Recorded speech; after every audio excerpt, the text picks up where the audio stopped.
Voting के दिन कोई मत की चिंता।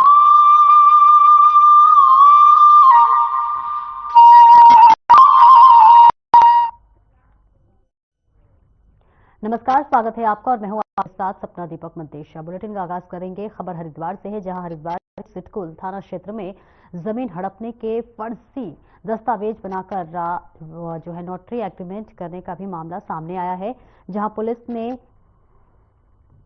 और इस बीच आरोप है कि अब जमीन की खुद की बताते हुए परिवार की को जान से मारने की धमकी दी जा रही है। और इसी के साथ थानाध्यक्ष मनोहर सिंह भंडारी ने बताया है कि मुकदमा दर्ज कर लिया गया है, मामले की जांच की जा रही है।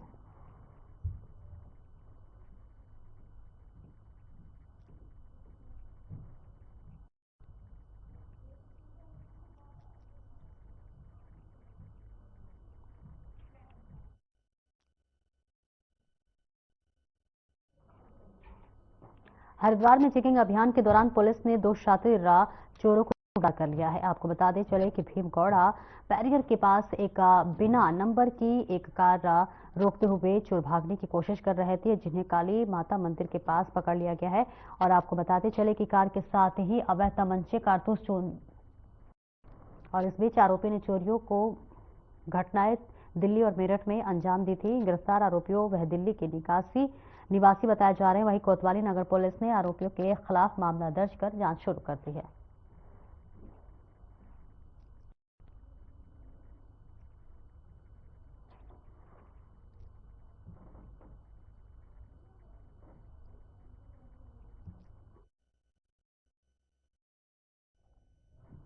हरिद्वार जिले के सलेमपुर स्थित एक कबाड़ी में देर शाम अचानक आग लगने से हड़कंप मच गया।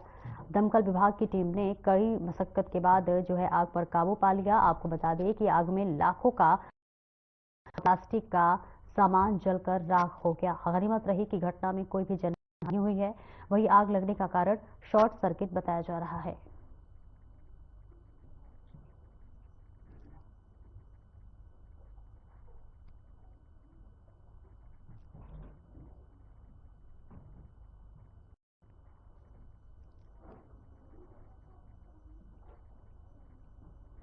और इस बीच तस्वीरें आपको दिखा रहे हैं, जहां पर देखिए कबाड़ खाने में अचानक आग लगी। जैसे ही ये आग लगी वैसे ही हड़कंप मच गया। हालांकि आनन फानन में दमकल की गाड़ियां मौके पर पहुंची और कड़ी मशक्कत के बाद आग काबू पा लिया गया, लेकिन उससे पहले तब तक कई जो है सामान जलकर राख हो चुका था। फिलहाल ये तस्वीरें आपको दिखा रहे हैं, जहां पर कबाड़ खाने में अचानक आग लग गई है। शॉर्ट सर्किट वजह बताई जा रही है। भीषण आग से हड़कंप मच गया। मौके पर दमकल विभाग, फायर ब्रिगेड को सूचना दी गई। मौके पर फायर ब्रिगेड ने कड़ी मशक्कत करते हुए आग पर काबू पा लिया है। हरिद्वार की ये तस्वीरें आपको दिखा रहे हैं, जहां पर भीषण आग का तांडव देखने को मिल रहा है। और तस्वीरें देखकर आप अंदाजा लगा सकते हैं कि किस तरह से आग ने तांडव मचा रखा है। और आपको बता दें कि जैसे ही आग लगी वैसे ही क्षेत्र में हड़कंप मच गया। मौके पर फायर ब्रिगेड को सूचना दिया गया। सूचना मिलते ही फायर ब्रिगेड मौके पर पहुंची और कड़ी मशक्कत करते हुए आग पर काबू पाया गया। हालांकि उससे पहले का जो है लाखों का नुकसान होने की भी आशंका जताई जा रही है। और इस बीच ये बड़ी देखिए तस्वीर आपको दिखा रहे हैं हरिद्वार, जहां पर आग का तांडव देखने को मिल रहा है। भीषण आग लगने की वजह से क्षेत्र में इस वक्त दहशत का माहौल है। जैसे ही ये आग लगी वैसे ही हड़कंप मच गया। आनन फानन में देखिए फायर ब्रिगेड को सूचना दी गई। मौके पर दमकल की गाड़ियां पहुंची। कड़ी मशक्कत करते हुए आग काबू पा लिया गया है, लेकिन तब तक बहुत सारा सामान जलकर राख हो चुका था। जनहानि की देखिए अभी फिलहाल कोई सूचना सामने नहीं आ रही है, लेकिन इस बीच ये तस्वीरें आपको दिखा रहे हैं, जहां भीषण आग का तांडव हरिद्वार से देखने को मिल रहा है, जहां पर तबाही मचा दी और आग लगते ही यहां पे हड़कंप मच गया।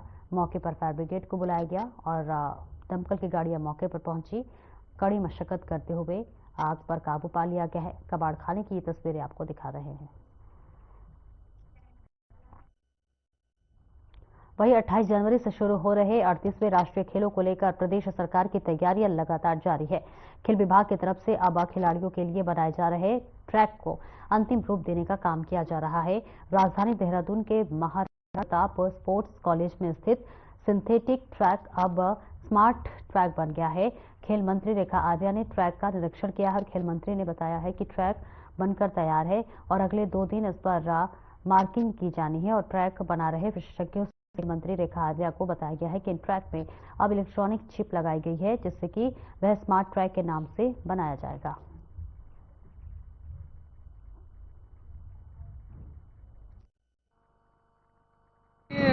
एथलेटिक ट्रैक पर काफ़ी सारी बातें जो है वो चर्चा में थी और मुझे लगता है कि आज जिस प्रकार से हमने इस ट्रैक निर्माण के कार्य को देखा है उससे ये साफ दिख रहा है कि हमारा ट्रैक जो है वो गेम होने से पहले जो कि हमारा गेम एथलेटिक्स का फरवरी में स्टार्ट होने जा रहा है, लेकिन ये 25 तारीख तक हमारा ये ट्रैक जो है वो तैयार होकर खिलाड़ियों के लिए प्रैक्टिस के लिए भी उपलब्ध हो जाएगा।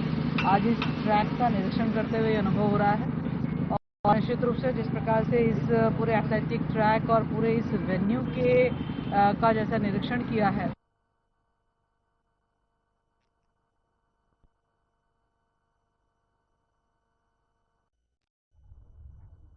नगर निकाय चुनाव में मतदान समाप्त होने के बाद कांग्रेस ने दावा किया है कि इस चुनाव में कांग्रेस की जो है परचम लहराता हुआ नजर आएगा। और इस बीच आपको बता दें कि कांग्रेस के प्रदेश प्रवक्ता शिवपाल सिंह बिष्ट ने जानकारी दी है कि पूरे प्रदेश में शांतिपूर्ण तरीके से मतदान संपन्न हो गए हैं और जिसके लिए अब राज्य निर्वाचित आयोग सभी कर्मचारियों और पुलिस प्रशासन का उन्होंने आभार जताया है। उन्होंने कहा है कि जिस तरीके से पूरे प्रदेश में मतदाताओं ने उत्साह के साथ कांग्रेस प्रत्याशियों के पक्ष में मतदान किया है, उससे तौर पर निकायों में कांग्रेस की जीत को परचम लहराएगा।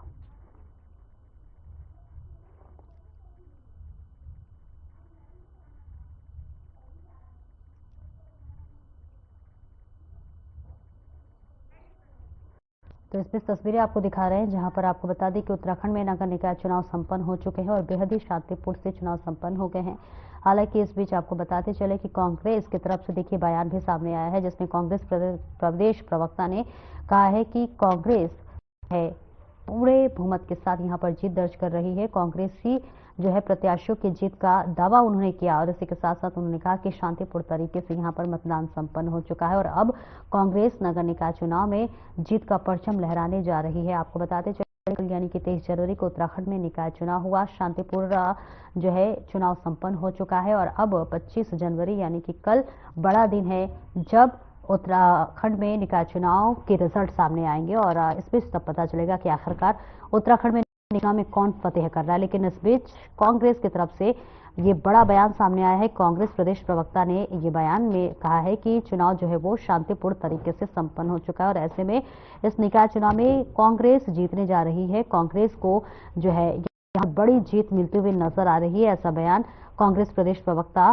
का सामने आया है जिसमें कांग्रेस ने ये जानकारी दी है और इसी के साथ साथ आपको बता दें कि निकाय चुनाव कल संपन्न हो गया और अब इस बीच लगातार बयानों का जो है वो इस वक्त जारी है। तमाम पार्टियां जो है वो लगातार दावा करते हुए नजर आ रही हैं कि उत्तराखंड में जो है उनकी पार्टी की बड़ी जीत होने वाली है, लेकिन किसकी जीत होगी और किसकी हार ये तो देखिए कल यानी कि 25 जनवरी को ही पता चलेगा। लेकिन इस बीच लगातार सभी पार्टियां अपने अपने जीत का दावा करती हुई यहां नजर आ रही हैं और इस बीच कांग्रेस प्रदेश प्रवक्ता का ये बड़ा बयान सामने आया है जिसमें कांग्रेस प्रदेश प्रवक्ता ये कहते हुए नजर आ रहे हैं कि शांतिपूर्ण चुनाव कल जो है संपन्न हो चुका है और ऐसे में कांग्रेस उत्तराखंड निकाय चुनाव में जीत का परचम लहराते हुए नजर आ रही है। जीत बड़ी जीत दर्ज करते हुए कांग्रेस नजर आएगी। इस बीच ये तस्वीरें आपको दिखा रहे हैं जहां पर कल यानी कि 23 जनवरी को उत्तराखंड में नगर निकाय चुनाव संपन्न हो चुका है और इसी के साथ साथ कल यानी कि 25 जनवरी को वोटों की गिनती होगी और फिर ये साफ साफ हो जाएगा आखिरकार कौन सी पार्टी कल निकाय चुनाव में अपनी जीत का परचम लहराती हुई नजर आएगी। लेकिन इस बीच लगातार आरोप प्रत्यारोप का भी दौर जारी है और अपने अपने दावे लगातार जो पार्टियां हैं वो करती हुई नजर आ रही हैं। कांग्रेस की तरफ से देखिए बयान भी सामने आया है।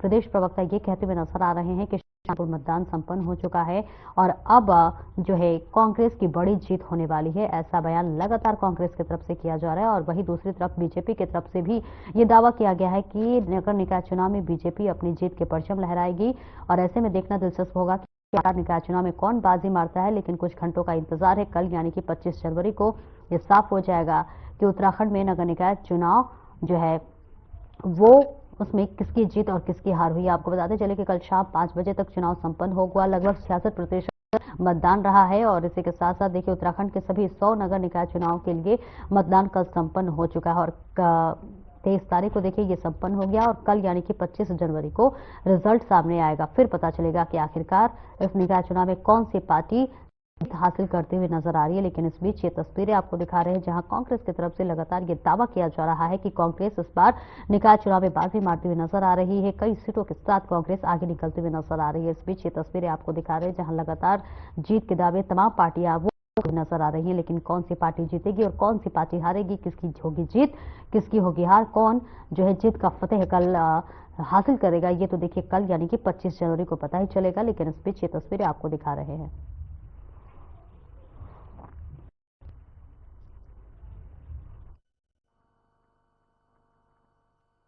निकाय चुनाव शांतिपूर्ण तरीके से संपन्न हो गए हैं। छुटपुट घटनाओं को छोड़ दें तो निश्चित तौर पर मतदान शांतिपूर्ण रहा और जिस तरीके के मतदाताओं ने उत्साह के साथ कांग्रेस प्रत्याशियों के पक्ष में मतदान किया, निश्चित तौर पर मैं विश्वास के साथ कह सकता हूं कि पूरे प्रदेश में कांग्रेस पार्टी की जीत का परचम लहराएगा। लेकिन इसके साथ साथ मतदाता सूची से पूरे प्रदेश में बड़े पैमाने पर कांग्रेस समर्थकों के नाम काटे गए थे। लोग निराश होकर के मतदान स्थलों से बिना मतदान के ही लौटने के लिए मजबूर हुए।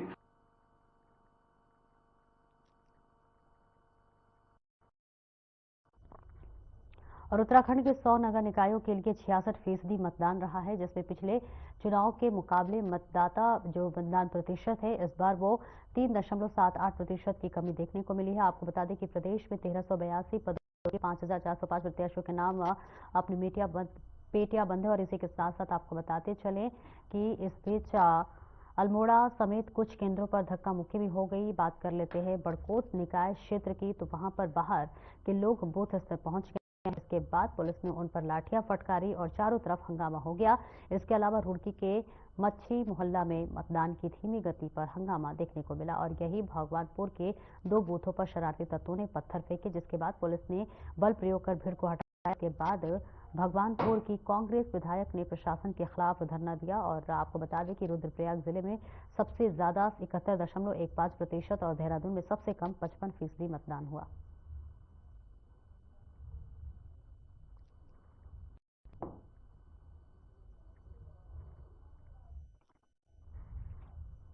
और जन संघर्ष मोर्चा अध्यक्ष पूर्व GMVN के पूर्व उपाध्यक्ष रघुनाथ सिंह नेगी ने प्रेस वार्ता करते हुए पत्रकारों से सवालों का जवाब दिया। और इस दौरान उन्होंने कहा कि प्रदेश सरकार ने जनता का जब भरोसा टूट चुका है और उसको राजभवन में न्याय मिलने का भरोसा होना है। और इसी के साथ लेकिन न्याय मिलता दूर तो बात की बात है। और इसी के साथ साथ उन्होंने तमाम बातों का जिक्र किया और तब जाकर वहीं जनता के आवेदन पत्रों को संबोधित विभागों को भेजा जाना है। और क्या कुछ कहा ये आपको सुनाते हैं।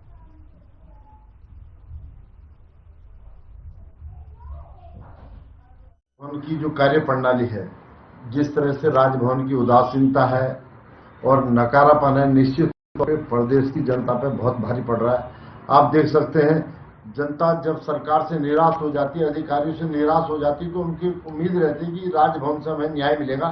लेकिन आप देख सकते हैं, राजभवन से न्याय मिलना तो दूर, 2-2 महीने तक जनता के आवेदन पत्र है, जो उनकी मांग पत्र है, वो राजभवन को प्रेषित करते हैं। लेकिन अधिकारी जो राज्यपाल सचिवालय है, अधिकारी इतने निकम्मे हो चुके हैं कि 1-1, 1.5 महीने तक तो मेल तक चेक नहीं कर रहे हैं।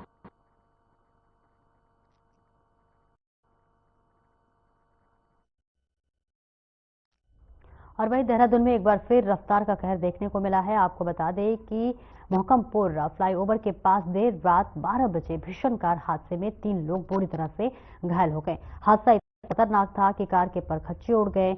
और इस बीच जिस हादसे का शिकार हुई उस वक्त कार में सवार 3 लोग नशे में थे, जो कि तेज रफ्तार की गाड़ी चला रहे थे। और तेज रफ्तार गाड़ी अनियंत्रित होकर डिवाइडर से जा टकराई, जिससे कि कार पूरी तरह से चकनाचूर हो गई। तुरंत बाद स्थानीय लोगों ने मौके पर पहुंचकर पुलिस को एम्बुलेंस की सूचना दी। तीनों घायलों को गंभीर हालत में कैलाश हॉस्पिटल में भर्ती कराया गया है। पुलिस ने मामला दर्ज कर जांच शुरू कर दी है।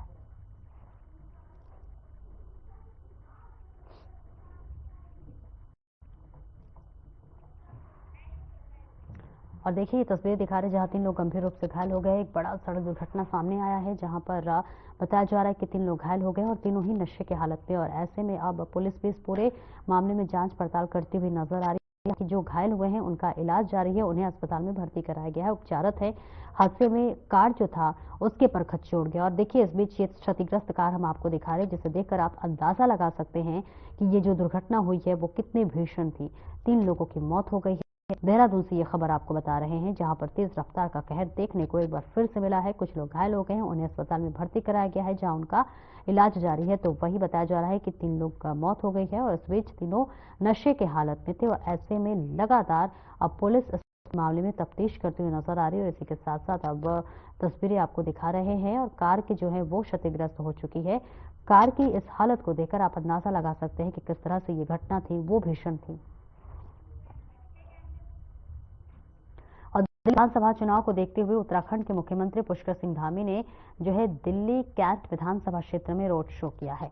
इसी के साथ यहां से बीजेपी नेता भुवन तंवर चुनावी मैदान में हैं, जिसके लिए मुख्यमंत्री पुष्कर सिंह धामी ने प्रचार किया और वही इस दौरान रोड शो में भीड़ देखने को मिली। इस दौरान सीएम ने कहा कि दिल्ली कैंट विधानसभा से पार्टी ने भुवन तंवर को अपना उम्मीदवार बनाया है। आपने लोगों को धोखा दिया है, अच्छे अस्पताल नहीं बनाए, मोहल्ला क्लिनिक के नाम पर लोगों को धोखा दिया गया, शराब घोटाले में जेल को अच्छा पानी, अच्छी सुविधाएं नहीं दी और यही प्रधानमंत्री आवास योजना तक तहस नहस पूरे देश में लोगों को घर मिल रहे हैं।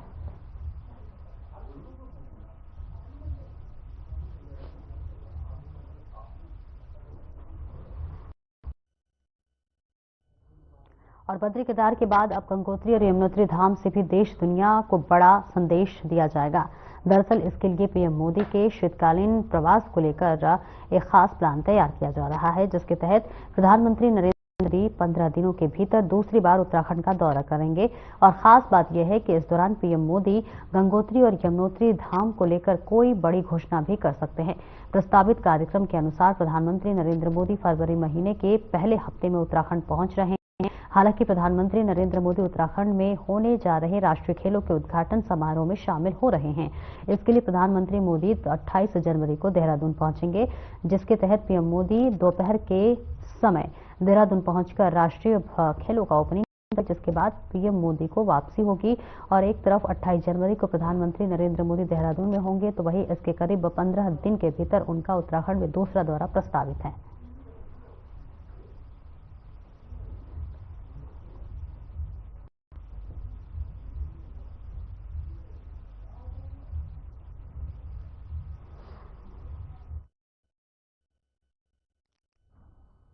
और मुख्य सचिव राधा रतोड़ी ने राज्य में 65,000 से अधिक महिला स्वयं सहायता समूहों से जुड़ी 10 लाख से अधिक महिलाओं को आपदा प्रबंधन का प्रशिक्षण देने के निर्देश दिए हैं। इन प्रशिक्षण महिलाओं को आपदा सखी में नाम जो है देते हुए आपदाओं के दौरान ग्राम और तहसील स्तर पर इनकी सहायता, राहत एवं बचाव कार्यों में लेने के निर्देश दिए गए। और इसी तरह साथ ही सैनिक कल्याण विभाग से सभी जिलों में रह रहे पूर्व सैनिकों की जानकारी एवं आंकड़े लेते हुए उन्हें आपदा प्रबंधन का प्रशिक्षण देते हुए उनकी सहायता आपदाओं के दौरान स्थानीय स्तर पर लेने के लिए निर्देश दिए गए हैं। और वहीं मुख्य सचिव ने यह निर्देश सचिवालय में आपदा जोखिम न्यूनीकरण पर सेंटर फ्रेमवर्क का राज्य के क्रियान्वयन को समीक्षा में बैठक में दिए। और वहीं सीएम ने उन्होंने आपदा से प्रभावित क्षेत्रों गांव में जोखिम आकलन के लिए तत्काल जो है मास्टर ट्रेनर के प्रशिक्षण कार्यक्रम संचालित करने के लिए निर्देश आपदा विभाग को दिए हैं।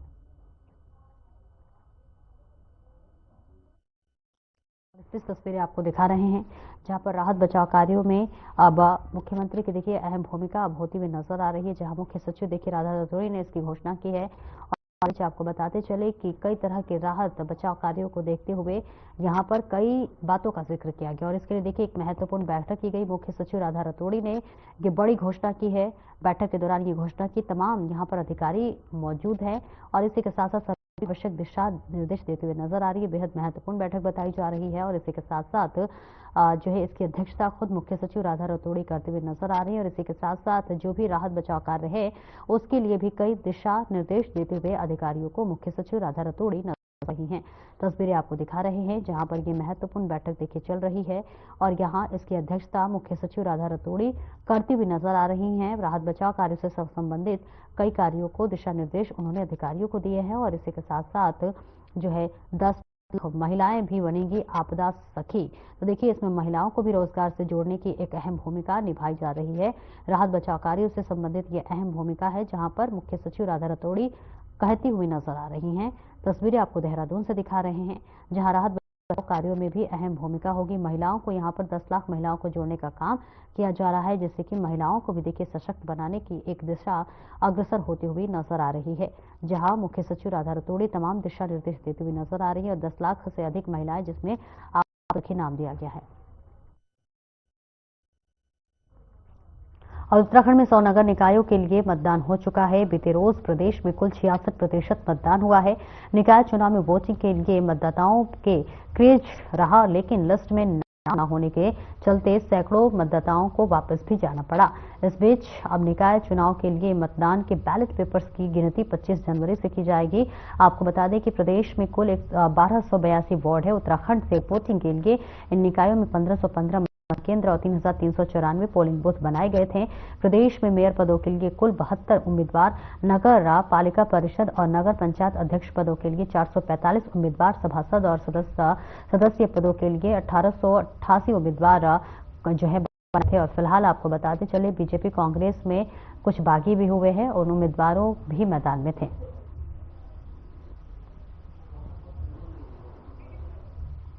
तो देखिए प्रदेश में 66% मतदान हुआ है और ऐसे में चुनाव जो था वो पूर्वक संपन्न हो चुका है।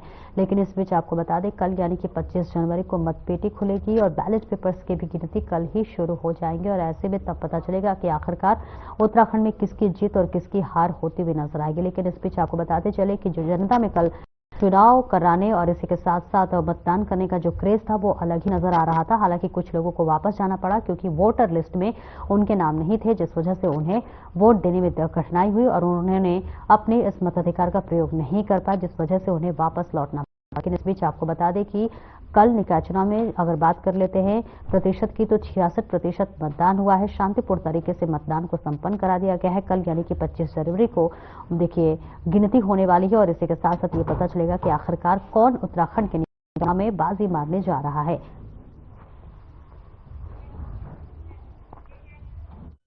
और राष्ट्रीय खेलों का आयोजन इस बार उत्तराखंड को मिला है। 28 जनवरी को प्रधानमंत्री नरेंद्र मोदी राष्ट्रीय खेलों का उद्घाटन करने देहरादून के Rajiv Gandhi international cricket stadium में पहुंचेंगे।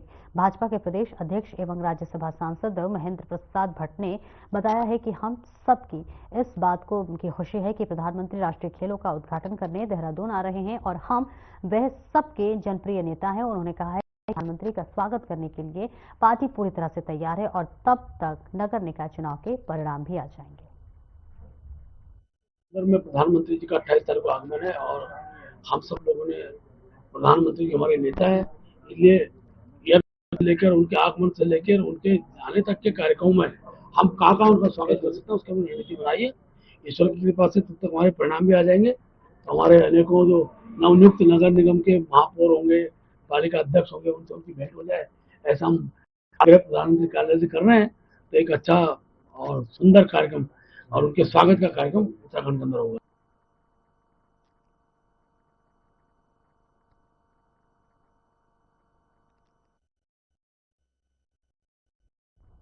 फिलहाल इस बुलेटिन में इतना ही। नमस्कार।